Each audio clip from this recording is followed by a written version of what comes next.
ஏன் என்ன ஆச்சு? இவரால இங்க ஒழுங்கா இருக்க முடியாது ராஜிமா. தேவையில்லாம குடிச்சிட்டு வந்து தேவையில்லாத பிரச்சனை பண்ணுவாரு. நமக்கு எது தேவையா?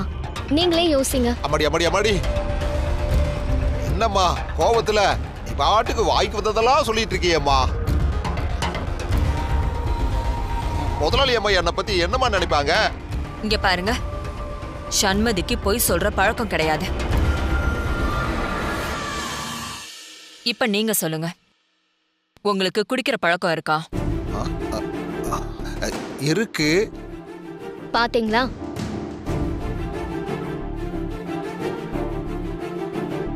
ஆனா இல்லம்மா, ஒரு காலத்துல இருந்துச்சு. அதெல்லாம் என்னுடைய கசப்பான கடந்த காலம்னு வைங்களேன். ஆனா இப்ப நான் திருத்திட்டமா. இப்பயாவது ரொம்ப உடம்பு அசதியா இருந்தா கொஞ்சூண்டு குடிப்பமா. அத கூட இப்ப கொஞ்சம் கொஞ்சமா விடுறதுக்கு முயற்சி பண்ணிக்கிட்டு இருக்கம்மா. நல்லவனா நடிக்கிறதுல இவனை அடிச்சுக்க முடியாது போல இருக்கே. இந்த நடிப்பு நடிக்கிறான். அப்புறம் என்ன சண்மதி, அவரே திருந்தி வாழ்றதுக்கு முயற்சி பண்றேன்னு சொல்றாரு. அதுக்கு கூட நாம ஒரு வாய்ப்பு கொடுக்கலன்னா எப்படி? அவரு நல்ல முறையில வாழ்றதுக்கு இந்த வேலை அவருக்கு உதவியா இருக்குதுன்னா அவர் இந்த வேலையை செஞ்சுட்டு போகட்டுமே. சரியா சொன்னீங்கப்பா.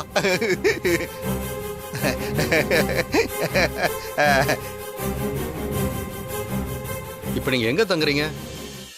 கொரட்டூர்ல ஒரு வீடு வாடகைக்கு எடுத்து தங்கி இருக்கங்க.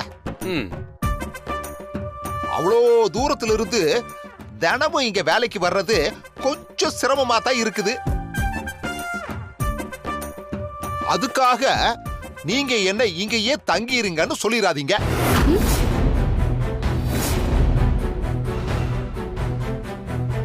ஏன் இங்க தங்குனா என்ன தப்பு? ஆஹா, எவ்வளவு அழகா சம்மந்தி வாயில இருந்து போட்டு வாங்குறான் பாத்தியா இவன். இந்த டெக்னிக் தெரியாம தானே நாம இவ்வளவு நாளா எதுவுமே சாதிக்க முடியாம இங்க இருக்கோம். அது எப்படிமா இங்க வந்து நான் சரி, உங்களுக்கு இங்க தங்கிக்க தயக்கமா இருந்துச்சுன்னா நம்ம அவுட் ஹவுஸ் இருக்கு, அங்க தங்கிக்கோங்க. ஆஹா, அவுட் ஹவுஸா? நைட்டு வேலையெல்லாம் முடிஞ்சதும் நல்லா உட்கார்ந்து கொஞ்சம் சரக்க போடுறதுக்கு சரியா இருக்குமே.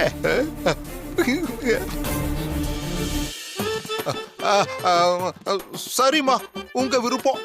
நீங்க சொல்லி உங்க பேச்ச நான் மீறுவனா? மீறவே மாட்டேன்.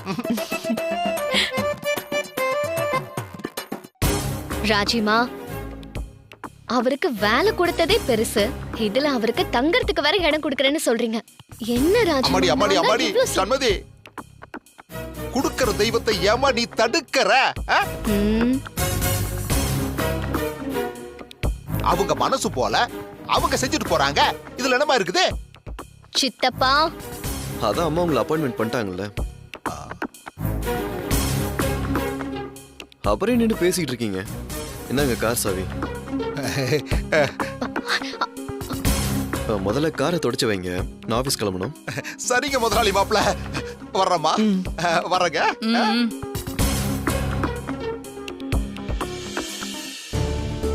ராஜிமா, நான் அவ்வளோ சொல்லியும் நீங்க இவரை வேலைக்கு சேர்த்திருக்கீங்க. அவரால என்னென்ன நடக்க போகுதுன்னு மட்டும் பாருங்க. சண்மதி, அவரை பார்த்தா பிரச்சனை பண்ற மாதிரி தெரியல, விடு பாத்துக்கலாம். ஆமாமா, எனக்கு புரியுது ராஜிமா.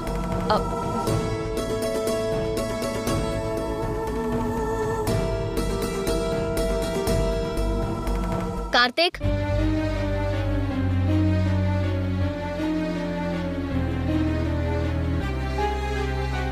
என்ன உனக்கு எதுக்கு வேண்டாத வேலை? என்ன வேலை? உன்னை யார் எங்க சித்தப்பாவை வேலைக்கு சேர்க்க சொன்னா? அவரை பத்தி உனக்கு தெரியாது. இப்போ உன்கிட்ட ரொம்ப நல்லா தான் பேசுவாரு. ஆனா குடிச்சிட்டாருன்னா அந்த மாதிரி ஒரு மோசமான ஆளை பார்க்கவே முடியாது. அந்த அளவுக்கு மோசமா நடந்து பாரு. இங்க பாரு கார்த்திக், நான் இங்க இருக்கிற வரைக்கும் என்னாலையும் சரி என் குடும்பத்தாலையும் சரி இங்க இருக்கிற யாருக்கும் எந்த பிரச்சனையும் வரக்கூடாதுன்னு நினைக்கிறேன். அதனால ஏதாவது ஒரு காரணம் சொல்லி அவரை முதல்ல இங்க இருந்து அனுப்பு.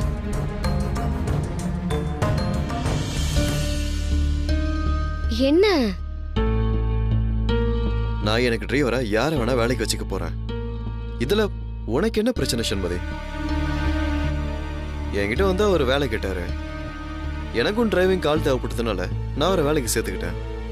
நான் அவருக்கு வேலை கொடுத்தது மட்டும் இல்லாம இங்கே அம்மா அவர் அவுட் ஹவுஸ்ல தங்கிக்க சொல்லிட்டாங்க. அம்மாவே எல்லாத்துக்கும் சம்மதிச்சதுக்கு அப்புறமா நான் போய் அவர் எப்படி வேலைக்கு வேணான்னு சொல்றது? அது மட்டும் இல்லாம உங்களுக்கு கண்டிப்பா வேலை இருக்குன்னு நானே அவருக்கு ஹோப் கொடுத்ததுக்கு அப்புறமா இப்போ திடீர்னு போய் உங்களுக்கு வேலை இல்ல கிளம்புங்கன்னு சொன்னா அது நல்லா இருக்காது பாரு. அதனால ஏன் இது பெருசுபடுத்திட்டு இருக்க? ஜஸ்ட் ஃப்ரீயா விடு. நான் இவ்வளவு சொல்லியும் நீ கேட்க மாட்டேன், அப்படிதானே? இந்த விஷயத்தை எப்படி டீல் பண்றதுன்னு எனக்கு தெரியும், நான் பாத்துக்கிறேன்.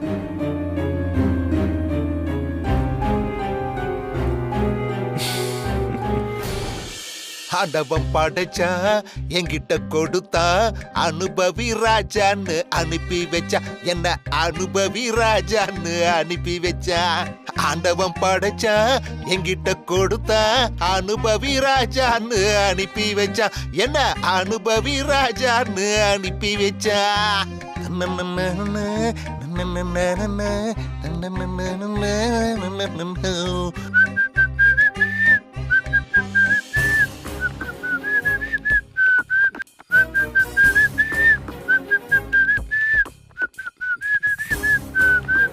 உருளும் பணமும் பைகளிலே யோசிச்சு பார்த்தா நானே ராஜா.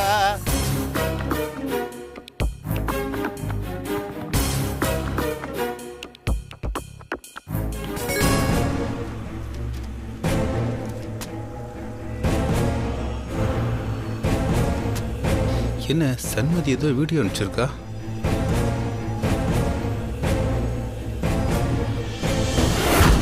இவன் வீடியோ எதுக்கு அனுப்பிச்சிருக்கா? இவன் எங்க டிரைவரா போனா?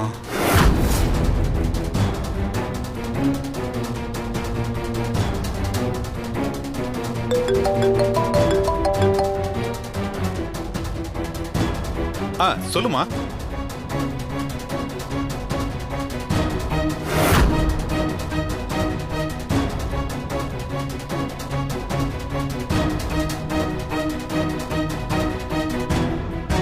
சம்பந்தியம்மா வீட்லயா? அங்க என்ன பண்றா? அப்பா, சித்தப்பா அவரோட உண்மையான சுயரூபத்தை மறைச்சிட்டு இங்க வந்து டிரைவர் வேஷம் போட்டுட்டு இருக்காரு. அன்னைக்கு என்னடானா ராஜிமா வீட்டுக்கு வந்து என்கிட்ட பணம் கேட்டாருல்ல, நான் இல்லைன்னு சொல்லிட்டேன். உடனே ஸ்வேதா கிட்ட போய் 10,000 ரூபாய் வாங்கிட்டு போனாருப்பா. இப்போ இங்க என்ன காரணம் சொல்லி யார் யார்கிட்ட எல்லாம் போய் பணம் வாங்க போறாருன்னு நினைச்சாலே எனக்கு சத்தியமா கோவமா வருதுப்பா. நீ கோவப்படாதமா. அன்னைக்கு அவன் வீட்டுக்கு வந்தப்ப அவன்கிட்ட அவ்வளவு சொன்னமா. அவன் ஏன் தான் இந்த மாதிரி நடந்துக்கிறானே எனக்கு தெரியலமா. சரிம்மா, நீ கவலைப்படாத, நான் வந்து அவங்ககிட்ட பேசுறேன். சரிப்பா, நான் வச்சிடுறேன்.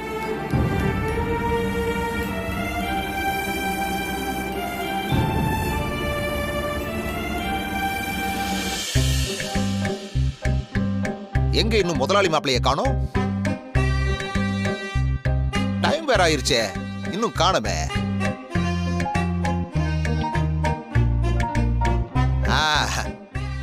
சண்மதி வந்துட்டா.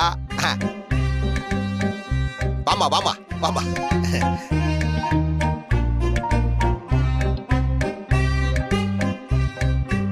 வாமா வா.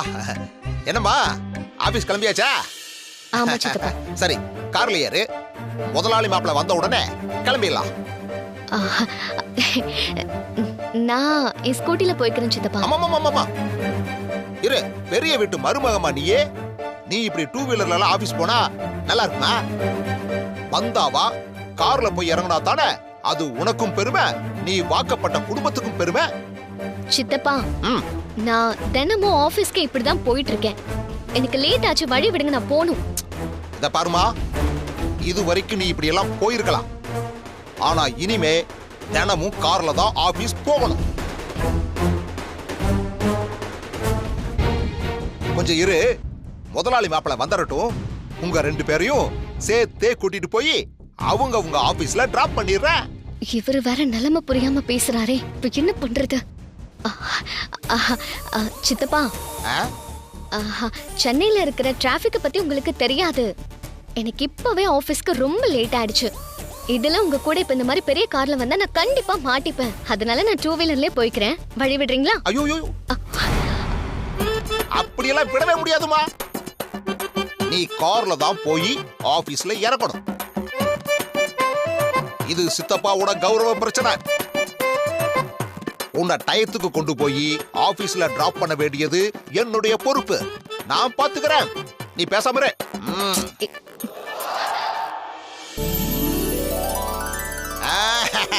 முதலாளி மாப்பிள வந்துட்டாரு பாரு. வாங்க வாங்க வாங்க முதலாளி மாப்பிள, வாங்க வாங்க. நீ ஆபீஸ் கிளம்பல? நீங்க வராம எப்படி மாப்பிள கிளம்ப முடியும்? நீங்க 2 பேரும் சேர்ந்து ஒரே கார்ல தான் போக போறீங்க. ஒரே கார்லயா? நான் 2 வீலர்ல போறேன், நீங்க கிளம்புங்க. அம்மா, உனக்கு ஒண்ணும் தெரியாது, நீ பேசாம இருக்கணும். இல்ல, அவளுக்கு ரொம்ப லேட் ஆகுதுன்னு நினைக்கிறேன். அவ போறதுனா போட்டோம். அட என்ன முதலாளி மாப்பிள, நீங்களும் புரியாம பேசிட்டு இருக்கீங்க. என் டிரைவிங்க பத்தி உங்க 2 பேருக்கும் தெரியாதுன்னு நினைக்கிறேன். இந்த சென்னையில் இருக்கிற இண்டு இடுக்கு சந்து பொந்து எல்லாமே எனக்கு நல்லா தெரியும். வழக்கமா நீங்க ஆபீஸ்க்கு ஒரு நேரத்துக்கு போவீங்கல்ல, அதுக்கு முன்னாடியே உங்க 2 பேரையும் கொண்டு போய் நான் டிராப் பண்றேன். இல்ல சித்தப்பா, அது நான் என்ன இப்படியே 2 பேரும் மாறி மாறி பேசிட்டு இருந்தோம்னா நீ ஆபீஸ் போற நேரம் லேட் ஆயிரும். கார்ல ஏறுங்கன்னு சொல்றல, வாங்க. சித்தப்பா,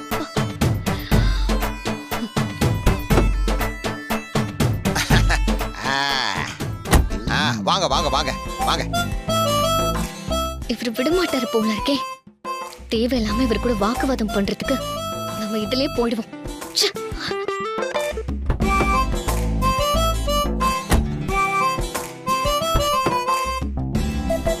முதலாளி மாப்பிள, என்ன பழக்கம் இது? ஏன், என்னாச்சு? நீங்க இப்படி பண்ணுவீங்கன்னு நான் கொஞ்சம் கூட எதிர்பார்க்கவே இல்லை. என்னன்னு சொல்லுங்க. கார்ல வர்றப்ப பொண்டாட்டி கூட ஜோடியா சேர்ந்து உட்கார்ந்து வந்தாதான் நல்லா இருக்கும். அதை விட்டுட்டு என் பக்கத்துல வந்து உட்கார்றீங்க. முதல்ல நீங்க இறங்கி பின்னால போய் உட்காருங்க. சித்தப்பா, யாரு எங்க உட்கார்ந்தா உங்களுக்கு என்ன? முதல்ல வண்டி எடுங்க. அம்மாடி, நாட்டு நடப்பு தெரியாம பேசிட்டு இருக்கியம்மா. எல்லாம் உன் நல்லதுக்காகத்தான் சொல்றேன். முதலாளி மாப்பிள முன் சீட்லயும் நீ பின் சீட்லயும் உட்கார்ந்து போறத யாராவது பார்த்தாங்கன்னு வச்சுக்கோ, புருஷன் பொண்டாட்டிக்குள்ள ஏதோ பிரச்சனை போல இருக்குது, அதனாலதான் கார்ல சேர்ந்து உட்காராம போறாங்கன்னு நினைக்க மாட்டாங்க.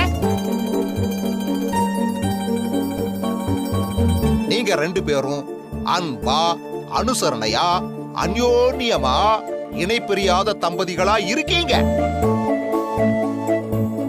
அப்படி இருந்தும் உங்களை மத்தவங்க தப்பா நினைச்சிட கூடாது பாருங்க. அதுக்காகத்தான் சொல்றேன். முதலாளி மாப்பிள, என்ன இன்னும் இப்படியே உட்கார்ந்துகிட்டு இருக்கீங்க? பின்னால போய் சண்மதி கிட்ட உட்காருங்க, போங்க. இங்க பாருங்க, நீங்க பின்னாடி போய் சண்மதி கூட ஜோடியா உட்கார்ந்தாதான் நான் காரையே ஸ்டார்ட் பண்ணுவேன். அப்புறம் லேட் ஆயிருச்சுன்னு சொல்லி என்ன கேட்க கூடாது. ஆமா, சரி, நான் போறேன். போங்க போங்க. உனக்குள்ள போறோம் சித்தப்பா. போதுமாங்க? இப்பதான் அம்சமா இருக்குது. முதல்ல இந்த சிங்கிளா இருக்கிற சீட்டை எடுத்துட்டு ஒரே சீட்டா போடணும். அப்பதான் நீங்க 2 பேரும் ஒன்றா உட்கார்ந்து ஒட்டிக்கிட்டே டிராவல் பண்ண முடியும். சரி, என்ன போலாமா? தயவு செஞ்சு கொஞ்சம் கிளம்புறீங்களா?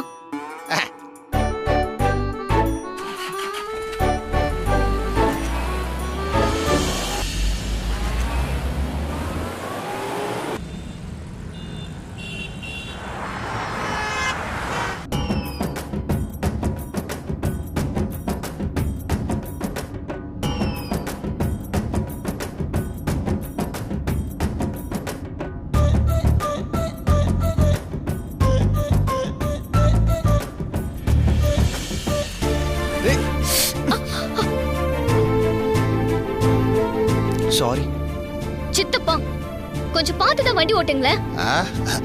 நீ தானமா ஆபீஸுக்கு லேட் ஆச்சுன்னு சொன்ன, அதனாலதான் கொஞ்சம் வேகமா போறேன். இப்ப என்ன, வண்டி திருமண வேகத்துக்கு முதலாளி மாப்பிள்ள மேல லேசா இடிச்சுக்கிட்ட, அவ்வளவுதானே?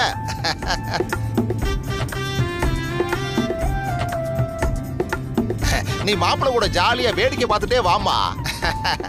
கண்ணை மூடி கண்ணை திறக்கிறதுக்குள்ள உன்னை ஆபீஸ்ல கொண்டு போய் விடுறனா இல்லையான்னு பாரு.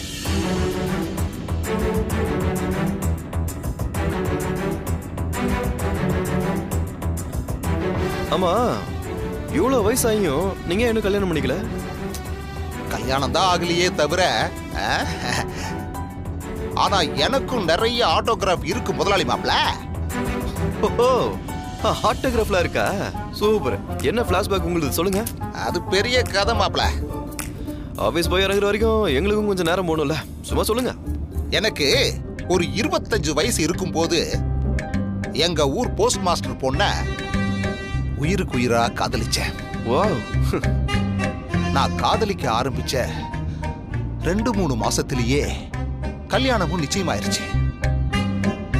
நிஜமாவா? ஆமா, அந்த பொண்ணுக்கு வேற பையனோட நிச்சயமாயிருச்சு. அதுக்கப்புறம் எங்க கணக்கு வாத்தியார் பொண்ணு, எங்க ஊர் தையல்காரம்மா பொண்ணுன்னு இப்படி எந்தெந்த பொண்ணையெல்லாம் நான் காதலிச்சனோ அந்த பொண்ணுகளுக்கெல்லாம் நான் காதலிக்க ஆரம்பிச்ச 2வது மாசத்திலேயே இன்னொரு பையனோட கல்யாணமே முடிஞ்சு போச்சு. இப்படியே வருஷங்கள் ஓடுனதுனாலதான் இன்னும் நான் பிரம்மச்சாரியாவே இருக்கேன்னு வச்சுக்கோங்களேன். உண்மையிலேயே சொல்றேன், காதலிச்சு கல்யாணம் பண்றதெல்லாம் ஒரு பெரிய குடுப்பின முதலாளி மாப்பிள்ள. அந்த வகையில நீங்களும் சண்மதியும் ரொம்ப ரொம்ப கொடுத்து வச்சவங்க. உங்க 2 பேரையும் பார்க்கறப்ப என் மனசுக்கு ரொம்ப நிறைவா இருக்கு. இந்த காலத்துல எல்லாம் ஊரை கூட்டி கல்யாணம் பண்ணிக்கிட்டு அப்புறம் கொஞ்ச நாள்லயே டைவர்ஸ் பண்ணிட்டு அந்த தாலியில் இருக்கிற மஞ்சள் காயறதுக்குள்ள ஒருத்தருக்கு ஒருத்தர் விவாகரத்து பண்ணிட்டு போயிடுறாங்க. ஆனா நீங்களும் இந்த காலத்து பிள்ளைங்க தான். ஆனா நீங்க 2 பேரும் ஒருத்தருக்கு ஒருத்தர் அந்யோன்யமா இருக்கிறத பாக்குறப்போ என்னால வார்த்தையால சொல்ல முடியாத அளவுக்கு அவ்வளவு சந்தோஷமா இருக்கு எனக்கு. என்ன முதலாளி மாப்பிள்ள, நான் சொல்றது சரிதானே? சரிதான். அப்புறம் என்னை வேலைக்கு சேர்த்துக்கிட்டீங்கன்னு தெரியும் போது சண்மதி ஏன் அதை வேண்டான்னு சொன்னான்னு தெரியுமா உங்களுக்கு? ஏன்னா சின்ன வயசுல இருந்து தோல்லியும் மார்லியும் தூக்கி போட்டு வளர்த்த இந்த சித்தப்பனை ஒரு வேலைக்காரனா பார்க்க அவளுக்கு மனசு இல்ல. அதனாலதான் என்னதான் பல வருஷமா எங்களுக்குள்ள பேச்சுவார்த்தை இல்லைன்னாலும் மனசுல இருக்கிற பாசம் விட்டு போகாது பாருங்க. சின்ன வயசுல இருந்தே அவ என் மேல ரொம்ப பிரியமா இருப்பா. எப்ப பார்த்தாலும் சரவண சித்தப்பா சரவண சித்தப்பான்னு என்ன. சித்தப்பா, இதெல்லாம் இப்ப உங்ககிட்ட கேட்டாங்களா? முதல்ல ரோட்டை பார்த்து வண்டியை ஓட்டுங்க. என் முதலாளி மாப்பிள்ளை எவ்வளவு இன்ட்ரெஸ்டா கதை கேட்டுட்டு வர்றாரு. ஏமா, நீ எதுக்கு இப்ப உள்ள பூந்து டிஸ்டர்ப் பண்ற? நீ அமைதியா வாமா. ஒரு நாள் தெருவில் விளையாடிட்டு இருந்தப்ப ஒரு நாய் துரத்துனதுல சித்தப்பா பாவம் உள்ள அலறி அடிச்சுட்டு ஓடி வந்தா. அந்த நேரம் நான் அங்க இருந்ததுனால காப்பாத்தலான்னு போனா, நான் கிட்ட போன உடனே சித்தப்பான்னு என் கழுத்தை கட்டி பிடிச்சிட்டு என் மேல துள்ளி குதிச்சதுல முதுகுல கடிக்க வந்த நாய் உட்கார்ற இடத்துல கடிச்சு பிடிச்சி.